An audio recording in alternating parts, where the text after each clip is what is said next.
So what's happening, YouTube? Welcome to the Authentic King channel. And I'm actually doing a little experiment with this new OBS platform. This is typically a video that I'll have on my primary channel. It's John TV. I'm gonna go ahead and put that at the top right for those of y'all that want to check out my primary channel. But in today's video, we're going to be talking about Catlin Clark and her impact on the WNBA, wages, and the whole nine. It's going to be a relatively quick video because I'm actually going through the program just to see if I got everything dialed in. But we will start dropping more videos on this channel. I talked to Otaku Trish. We got some stuff in the works. So looking forward to getting back to y'all on this end on the Authentic King channel. So what do we know so far about the WNBA? Catlin Clark, of course, it wasn't even a secret. She was going number one, but she went number one overall to the Indiana Fever. Angel Reese was in the draft. Kamila Cardoso, Cameron Brink, Alissa Pili. They had a lot of talent in this draft, and I'll say generational type talent in this draft.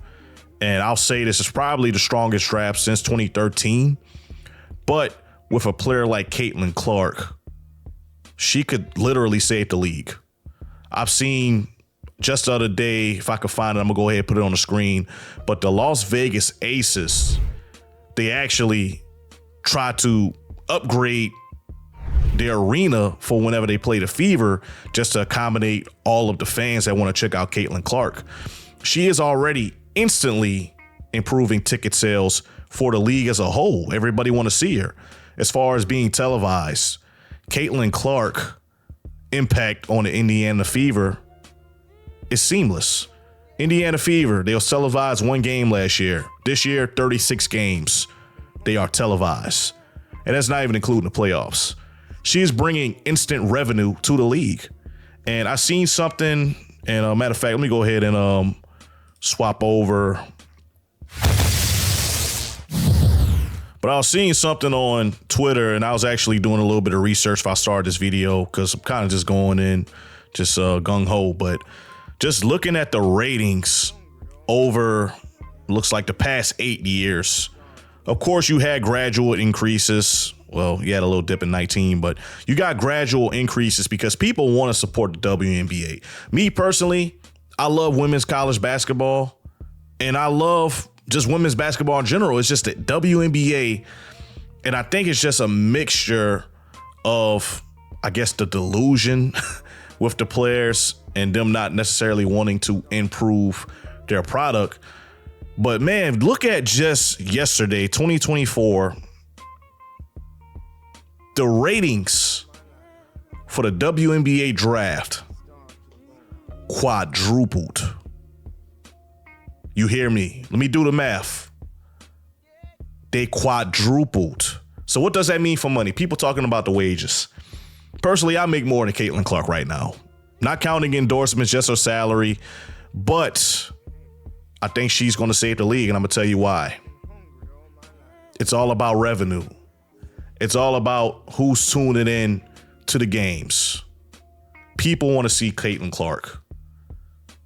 The NCAA title game was the most televised women's college basketball game in the history of the sport. 18 million viewers, over 18. If I could find that graphic, I'll put it up too. The women's college basketball final had more viewership than the men's college basketball final. That's telling you where the sport is going. And I'm going to tell you why. Because of Catlin Clark. Stephen Curry himself was one of the most polarizing players to ever grace college basketball floors when he was at Davidson. Turned the game upside down. Still to this day, he's having impacts, and that's why you got players like Catlin Clark having the type of dominance that she has on the game because of Steph Curry. But we've never seen anything like this. And we've seen some great players. We've seen Magic Johnson. We've seen Larry Bird. We've seen LeBron. We've seen Victor Wembanyama. All of those players come in with a lot of hype. They come in with a lot of expectations. And they all delivered. But Catlin Clark, man, I've never seen a player have this much impact single-handedly on the league like she has. The WNBA is back. And I'll say this is probably the first time since the Cynthia Cooper Houston Comet days that the league has relevance, to be honest with you, man. I'm not gonna lie to you. I'm a basketball fan. That's what I do. I'm a basketball guy. Believe me on this one. But they need a Catlin Clark. And that's why the big three, Ice Cube, that's why they offer $5 million. Catlin Clark is going to get viewership. With viewership comes money. With money comes a closer playing field. They're never going to catch the NBA. We don't want them to. That's unrealistic expectations. But the game can be watchable. Angel Reese. She's going to bring a lot of viewership to the game. Cardoso, Brink, Pili. This draft, man, I'm telling you, this draft, one of the strongest drafts I have ever seen. And with the future of basketball, you got to look at college basketball right now. You got Juju Watkins. You got Hannah Hidalgo. You got Flo J. You got Michaela Williams. You got a lot of talent that's still going to be coming in. You got Paige Beckers. You know, people going to want to tune in to see Paige Beckers. She's a walking bucket. So, you know, with all of the people talking about the hate, and now this is a different topic. We could get on this topic because I've been seeing a whole bunch of stuff on Diana Taurasi. Personally, I think she should get a lot of credit for the game of basketball. She is a bucket. One of the greatest. Well, I'm saying one of the greatest. She is the greatest scorer in women's professional basketball. WNBA. She is. But she has been critical, and honestly, she hasn't been wrong. She made a comment on just college basketball players in general, and she, and I'm not going to try to quote her. I was trying to look for the video so I could actually play it, but I've seen a clip where she made a comment saying that in women's college basketball, they're playing against 18-year-old girls. And you can't expect them to come in the WNBA and play grown women and expect to be dominant. We've seen that happen a couple times. Kelsey Plum, up until Catlin Clark, Kelsey Plum was the all-time leading scorer in women's college basketball in NCAA history. And she got in the WNBA and everything wasn't all what it seemed. I think she actually had a comment. Like I said, I'm going to try my best to find these clips and put it in the video if I could find them. But she's getting a lot of flack for that. People saying that she's hating against Catlin Clark. She don't want Catlin Clark to be successful. She don't support young basketball players and the whole nine. She's not wrong.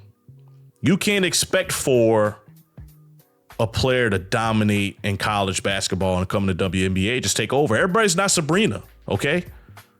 Sabrina Inosaku. I don't know if I pronounced that right. I'm sorry if I did pronounce it wrong, but hey, everybody can't be her. That's a rare case. Everybody can't be Cynthia Cooper, which Cynthia Cooper had a long time from USC to WNBA. But, you know, everybody can't be Candace Parker. You get the point. Those players are a dime a dozen. But Catlin Clark, I don't think she's going to get affected from this because she is just too dominant of a player. She's going to get her shots up. Okay, she's playing with Aaliyah Boston.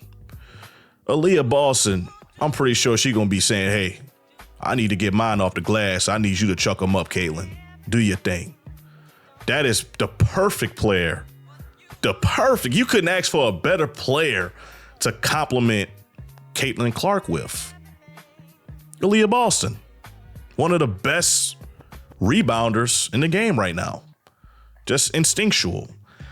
So, you know, as far as like the other players, I think Reese might struggle a little bit. Reese is not really consistent in the paint, you know, from my assessment and checking her out, watching her games and stuff like that. That's honestly why she averaged so many rebounds, because she gets a lot of second chance opportunities. She throws it up, she misses it, gets the rebound, scores again. Inflated stats. I mean, hey, I'm not hating. I'm not Diana Taurasi. I'm sorry. I'm sorry if you think that's the case. But she may struggle a little bit making that transition. I think Cardoso is going to be fine. She's a big forward center. I don't know what they're going to do in that situation. I don't know if they're going to start them both or what. But Alissa Pili, I think Alissa Pili is going to be dominant. She is physical. Cameron Brink, I think she's going to be dominant. She has great instincts on defense. So you're going to have some players that's going to come in and actually be impact players, but they may have some players that was in that lottery that may struggle a little bit. Jackson out of Tennessee, I think she's a bucket. The Sparks actually got a steal. They got her in Brink. So you got offense mixed with defense. I think the Sparks is going to actually make a rise back to relevance again real soon. But man, I'm really excited for the women's sport. I am. And honestly, it's because of Catlin Clark. I will be tuning into games because of her. And I'm not going to lie to you. And I love basketball in general. I used to be a fan of the sport. I watched Tamika Catchings a lot. She was my favorite WNBA player. You know, whenever she played for the Fever also. Becky Hammond, Sue Bird, Lauren Jackson, Lisa Leslie, Candace Parker. You know, they had a lot of great talent in the 2000s, but I don't know why. But the game kind of just fizzled out a little bit, and it kind of got watered down. And you know, and I couldn't watch it. You know, I tried, but I just couldn't sit through it. Women's college basketball, though, like, I'm an LSU guy. You know, I was getting tickets to the LSU game. Shout out to my boss. Appreciate you on that one. Matter of fact, dropping a bomb for him. But he's a season ticket holder. He can't make all the games. So I actually got gifted some tickets a couple times and checked out some LSU games. The LSU women's game was bumping, like full, sold out dang near. And then the men's game, you know, you had a lot of room. So, you know, the women's college basketball, they taking over. Like I said, I'm a fan of Juju. Juju is next. She is up next. She is the next generational player that's going to elevate the WNBA to new heights. Paige Becker, she's coming. She got one more year left at UConn. Hannah Hidalgo, she's tough. Michaela Williams with Angel Reese not being there anymore. Haley Van Lip, she's transferring. I think Michaela Williams, she's going to definitely be unlocked. She's going to be a bucket. And her and Anisha Morrow, I actually think LSU might be a little better next year, honestly. That's my unpopular opinion. I'm sorry. Okay. But anyway, I appreciate you checking out this little trial episode. Hopefully everything sounds good. This is my first video I'm ever recording in OBS. I've been messing with everything for I'll say about 4 days, just getting everything dialed in. All my animations, my transitions. Hopefully the sound sounds good. Hopefully, you know, everything would sound good. Transitions look good. So, but anyway, we're going to be back on this channel soon. This is, like I said, this is typically a video that I'll put on. It's John TV, but hey, had to show my presence again. Otaku Trish going to be back. May have some more special guests on the channel.